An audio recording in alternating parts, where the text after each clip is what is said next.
येनद तमिल कुडुंब में आजादी का अमृत काल यानी आने वाले 25 साल भारत को डेवलप नेशन बनाने के हैं। जब मैं विकसित भारत की बात करता हूं तो इसमें आर्थिक और सांस्कृतिक दोनों पहलू शामिल हैं। इसलिए मैं इसमें तमिलनाडु की विशेष भूमिका देखता हूं। तमिलनाडु भारत की समृद्धि और सांस्कृतिक परिविरासत का प्रतिबिंब है। तमिलनाडु के पास तमिल भाषा और ज्ञान का प्राचीन खजाना है। संत तिरुवल्लुवर से लेकर सुब्रमण्यम भारती तक अनेक संतों ज्ञानियों ने अद्भुत साहित्य की रचना की है।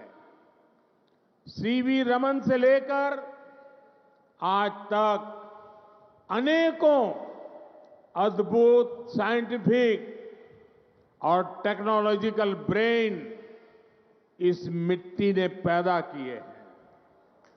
इसलिए मैं जब भी तमिलनाडु आता हूं एक नई ऊर्जा से भर जाता हूं।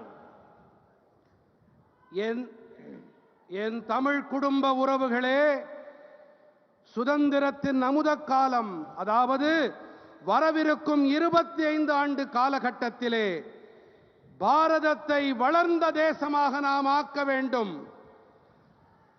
நான் வளர்ச்சியடைந்த பாரதம் என்று கூறும்போது இதிலே பொருளாதாரம் மற்றும் கலாச்சாரம் என்ற 2 பக்கங்கள் இருக்கின்றன.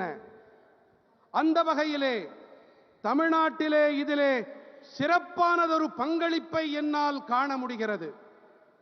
பாரத நாட்டின் வளம் மற்றும் கலாச்சார மரபின் பிரதிபலிப்புத்தான் தமிழ்நாடு. தமிழ்நாட்டின் வசம் தமிழ் மொழி மற்றும் ஞானம் என்ற பழமையான கருவூலம் இருக்கிறது.